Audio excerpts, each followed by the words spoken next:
हरिओम। ओम आनंद ma'am, Om Shanti ma'am, ओम ज्ञान ma'am, आप सभी दर्शकों का हमारे चैनल पर स्वागत है।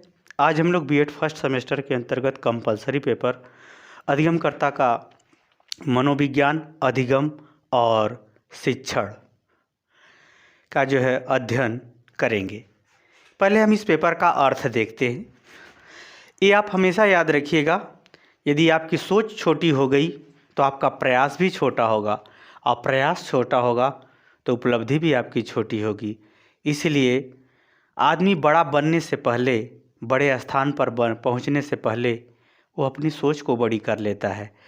इसलिए आप उल्टा कभी न सोचें, हमेशा अनुकूल सोचें, और सोचने के बाद आप ये सोचें कि मैंने उसके लिए किया क्या। सोचा उसी का होता है जो सोच के अनुसार कर्म करता है। जो सोच करके छोड़ देता है, एक दिन सोच भी उसको छोड़ देती है, वह कहीं का नहीं रह जाता। इसलिए अपनी सोच को ऊंचाई पे ले चलो और ऊंचाई के अनुसार अपने कर्म का प्रारंभ करो, क्योंकि आप अपने आप पर जब विचार करेंगे तो आप अपने बारे में दूसरों की अपेक्षा अधिक जानते हैं।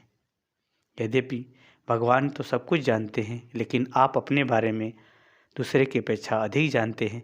इसलिए चलिए अब हम लोग इसका अर्थ देखते हैं। अधिगमकर्ता का मनोविज्ञान। अधिगमकर्ता का मनोविज्ञान, मनोविज्ञान किसे कहते हैं ये भी जानना जरूरी है। मनोविज्ञान क्या है? मनोविज्ञान मानव व्यवहार का वैज्ञानिक अध्ययन है। क्या है? वैज्ञानिक अध्ययन, यानी सुव्यवस्थित क्रम ढंग से अध्ययन है जो वास्तविकता को बताता है, वास्तविक व्यवहार के पीछे कारण को बताता है, वास्तविक व्यवहार के स्वरूप को बताता है, जिसमें व्यक्ति को क्या होता है, निर्देशित किया जाता है, उसको निर्देश दिए जाते हैं, गलत सही की बात बताई जाती है, उपयोगी अनुपयोगी की सारी गतिविधियां सिखाई जाती है। यानी अधिगमकर्ता का मनोविज्ञान का मतलब ये हुआ, मानव व्यवहार का वैज्ञानिक अध्ययन, व्यवस्थित अध्ययन, क्रम ढंग से अध्ययन, उपयुक्त अध्ययन क्या कहलाता है? मनोविज्ञान। यहाँ अधिगमकर्ता का मनोविज्ञान का तात्पर्य, अधिगमकर्ता का मतलब सीखने वाला। सीखने वाले कौन होते हैं? छात्र होते हैं। छात्रों का व्यवहार, अधिगमकर्ता का मनोविज्ञान का अर्थ हुआ कि छात्रों के व्यवहार का अध्ययन, छात्रों के व्यवहार का अध्ययन या सीखने वाले का अध्ययन। अधिगम क्या होता है? मानव व्यवहार में अपेक्षित परिवर्तन, जैसा हम चाह रहे हैं वैसा उसके व्यवहार में परिवर्तन आता है तो उसे हम कहते हैं अधिगम। जैसे अध्यापक चाहता है कि मेरे विषय द्वारा मैं जो विषय पढ़ाया वो बच्चों को आ जाए, अगर वो बच्चों को आ गया वो विषय तो उसको कहा गया अधिगम हो गया। अपेक्षित व्यवहार में परिवर्तन, जो पहले से इच्छा है रखी गई है वैसा व्यवहार आपको बदल आ गया तो उसे अधिगम कहते हैं। जैसे मैं कहता हूँ हमारे देश के प्रधानमंत्री हैं माननीय श्री मोदी जी हैं, तो सब बालक सुन के याद कर लिया तो हो गया उसको अधिगम। यानी अधिगम का मतलब अपेक्षित व्यवहार में परिवर्तन। शिक्षण का मतलब क्या होता है? अध्यापक द्वारा कक्ष में किसी विषय वस्तु को जो प्रस्तुत करता है, पढ़ाता है, प्रस्तुतिकरण क्या कहलाता है? शिक्षण कहलाता है। अध्यापक कक्ष में किसी विषय वस्तु को प्रस्तुत करते हुए सिखाने का जो कार्य करता है उसको हम लोग क्या कहते हैं? शिक्षण कहते हैं। उससे हम क्या कहते हैं? शिक्षण। कक्ष शिक्षण बात जब भी आएगी तब समझ जाइएगा कि कक्ष में अध्यापक की प्रस्तुति की बात हो रही है, यह शिक्षण। अब हम लोग देखते हैं कि अधिगमकर्ता का मनोविज्ञान, अधिगम एवं शिक्षण इस पेपर का नाम क्यों पड़ा।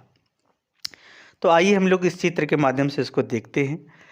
छात्रों के व्यवहार में अपेक्षित परिवर्तन और अधिगमकर्ता का मनोविज्ञान। पहले हम लोग इसके लेते हैं,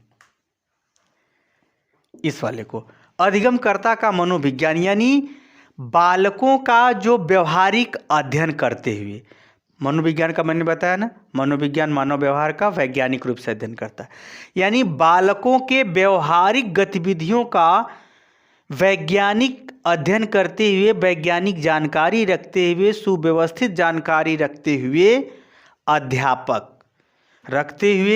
अध्यापक उपयुक्त शिक्षण विधि का प्रयोग करे, जो उनके उम्र के अनुसार, उनकी योग्यता के अनुसार, उनकी क्षमता के अनुसार, उनकी विषय वस्तु के अनुसार हो।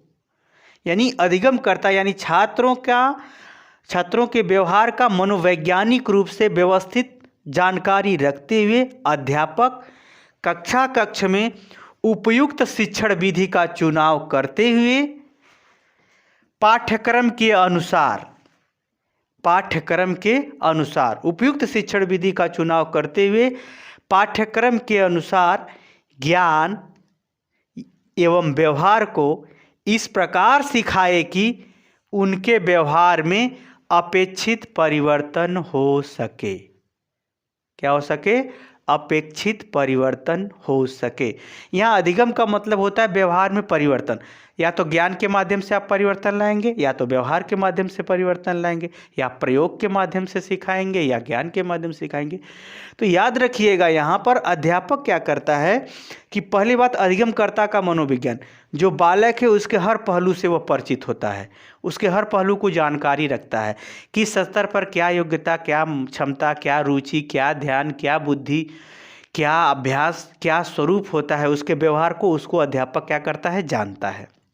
यानी अधिगमकर्ता का मनोविज्ञान ये अध्यापक को जानना होगा, यानी इससे संबंधित जानकारी इस पेपर में है। यानी अधिगमकर्ता का मनोविज्ञान का अध्ययन करते हुए अध्यापक को क्या करना है?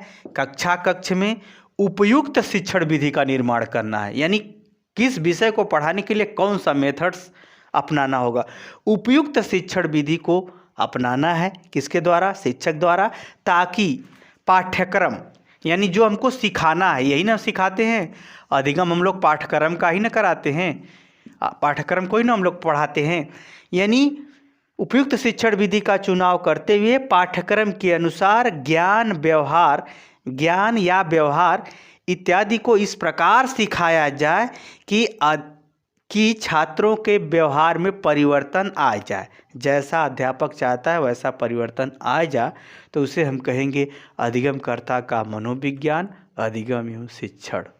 यानी अधिगमकर्ता यानी छात्रों के विषय में व्यवस्थित मनोवैज्ञानिक जानकारी रखते हुए अध्यापक उपयुक्त शिक्षण विधि का चुनाव करते हुए ज्ञान और व्यवहार को पाठ्यक्रम के अनुसार इस प्रकार सिखाए कि छात्रों के व्यवहार में अपेक्षित परिवर्तन आ जाए। यही इस पेपर का अर्थ है। मुझे उम्मीद है कि आप समझ गए होंगे कि इस पेपर का नाम इस तरह से क्यों रखा गया है। समझ में आ गया है तो कमेंट बॉक्स में ज़रूर बताइए। साथ ही मेरे चैनल को लाइक, शेयर, सब्सक्राइब भी कीजिए। आज के लिए इतना ही। हरिओम।